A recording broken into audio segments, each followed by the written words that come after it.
Minha esposa Samira trabalhava há anos com restauração de arte, e finalmente foi promovida a chefe de seu departamento. Ela sempre foi uma talentosa artista, e a ciência por trás disso era um bônus adicional em sua mente. Eu estava incrivelmente orgulhoso, era o emprego dos sonhos dela. No primeiro ano, ela estava extasiada.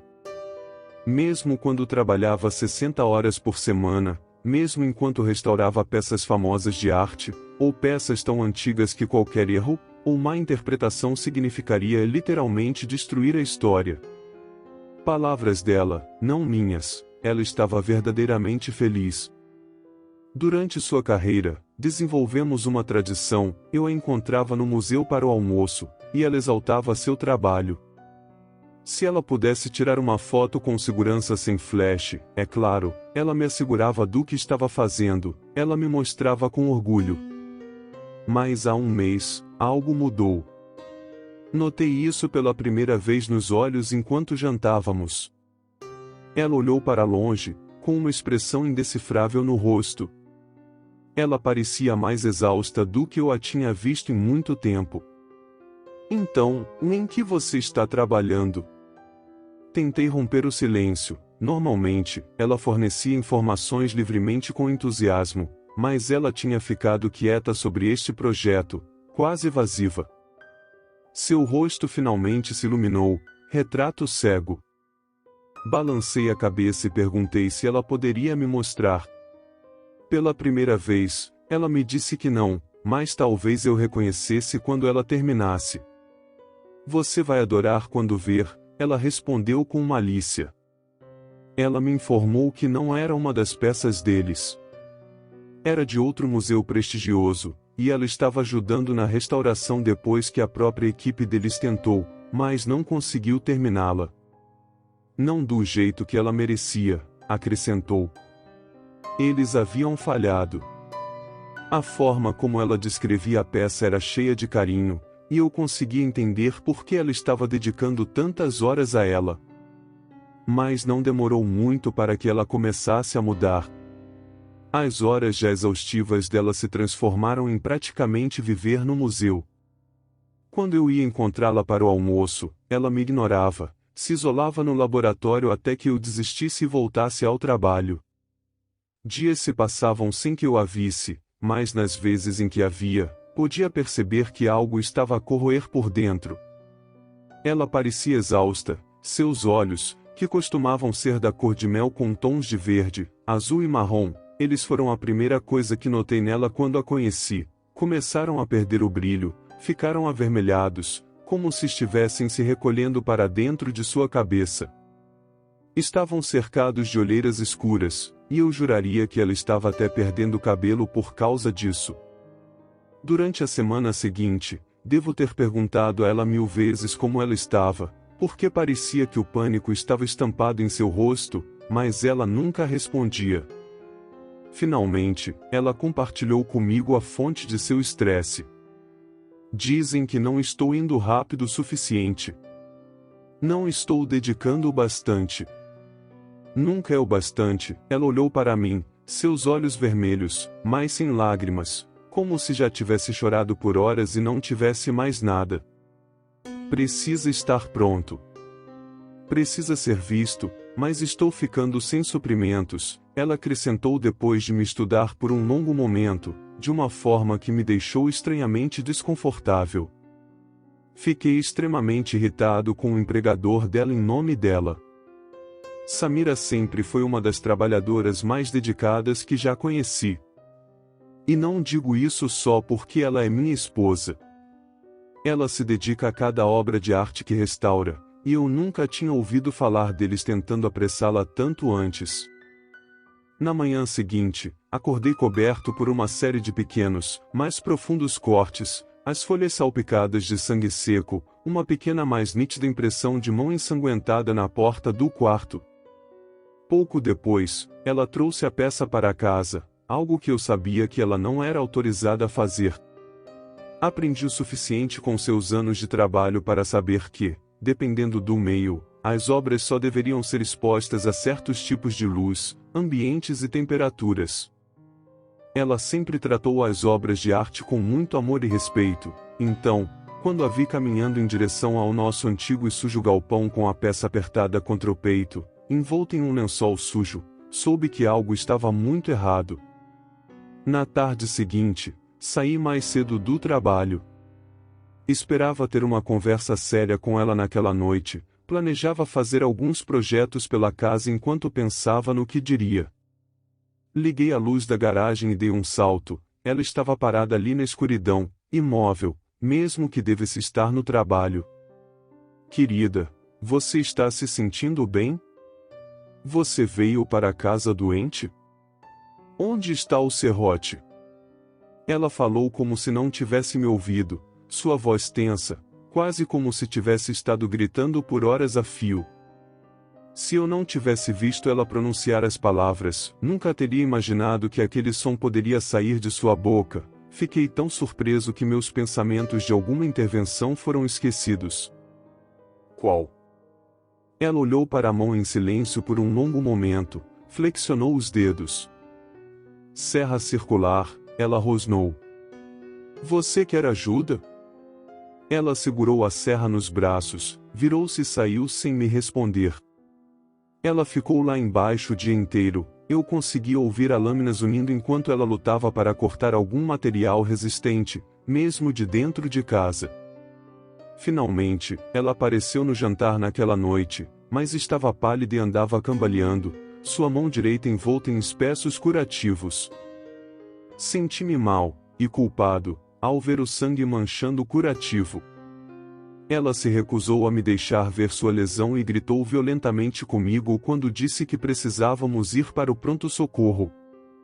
Não costumo me intrometer em sua vida profissional, mas havia chegado ao meu limite. Decidi que precisava falar com a chefe dela, Leslie. Ela e Samira trabalhavam juntas há tanto tempo que a conhecíamos bem, até tínhamos jantado com ela e sua família algumas vezes. Então, fui até o museu e pedi para falar com ela. Não tinha certeza do que esperar quando fui até lá. Uma discussão acalorada, um confronto? Mas no momento em que ela me viu, me abraçou de forma desajeitada. Sinto muito, tivemos que suspender a Samira. Como ela está? Esperávamos que ela procurasse ajuda. A confusão que senti deve ter se refletido em meu rosto, porque a expressão dela mudou para refletir a minha. Ela não te contou?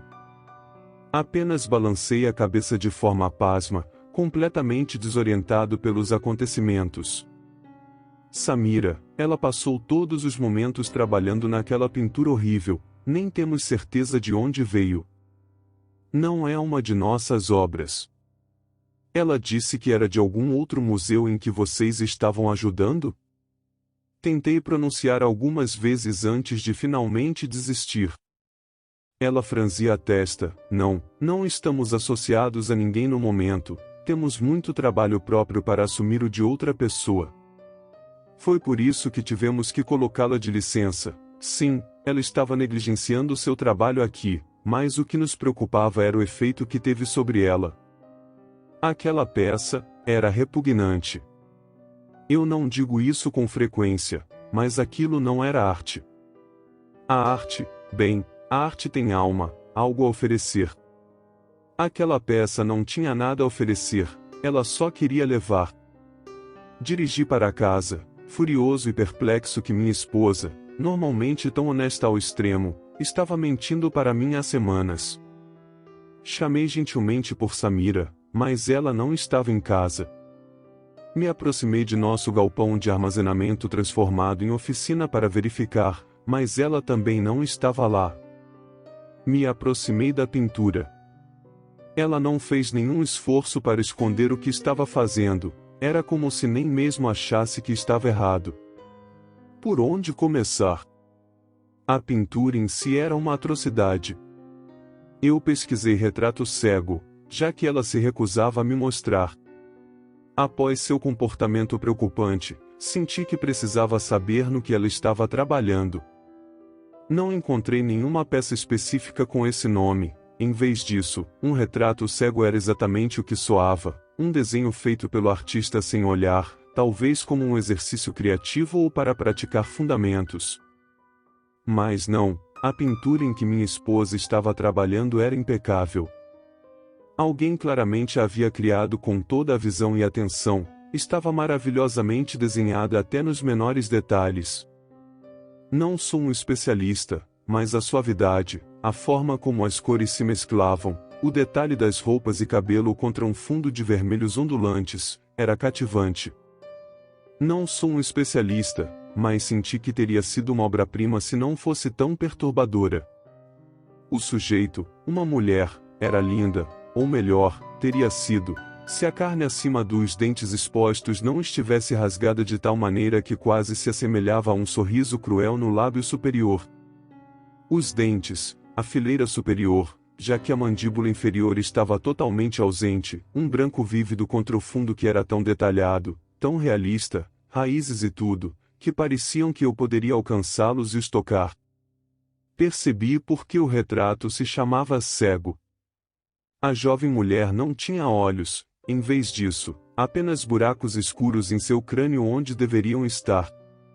As duas correntes de sangue e os danos à pele delicada ao redor deles, nos quais o artista se concentrou em detalhes meticulosos, sugeriam que eles estiveram ali em algum momento. No entanto, quanto mais eu olhava, mais sentia a tentação de estender a mão e tocar, para completá-la.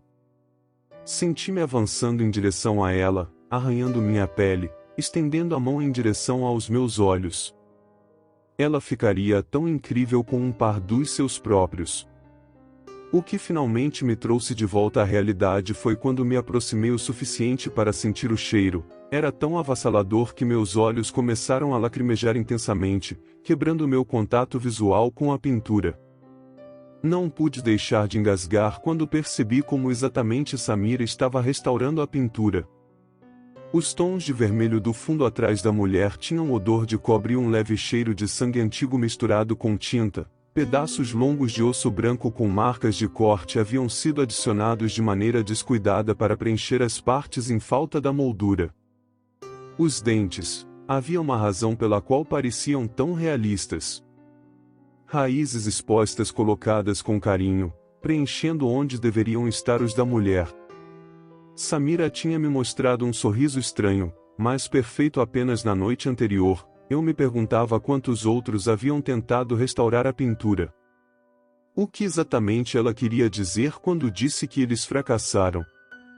As palavras de Leslie sobre a pintura só querer levar estavam frescas em minha mente. Esperei por Samira durante horas naquela noite. Finalmente a ouvi entrar e o som do nosso antigo sofá protestando quando ela caiu nele.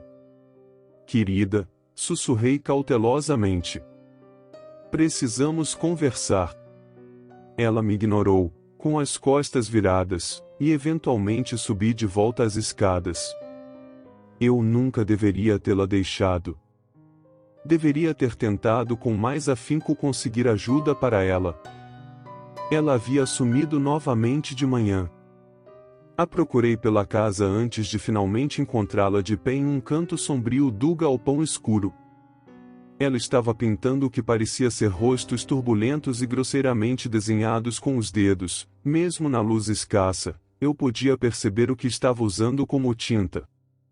Tentei ir até ela, claramente algo estava muito errado e ela precisava de ajuda, mas no meio do caminho, me vi virando para me aproximar da pintura em vez disso. Por mais que a odiasse, por mais que ela me causasse náusea, não conseguia tirá-la da minha mente desde que a tinha visto. Precisava vê-la. Precisava completá-la. Engoli em seco quando afastei o tecido que a cobria. Ainda me odeio pelo lampejo fugaz de ciúmes que senti. Estava terminada. Havia uma nova adição desde a última vez que a tinha visto. Um par de olhos castanhos perfeitos.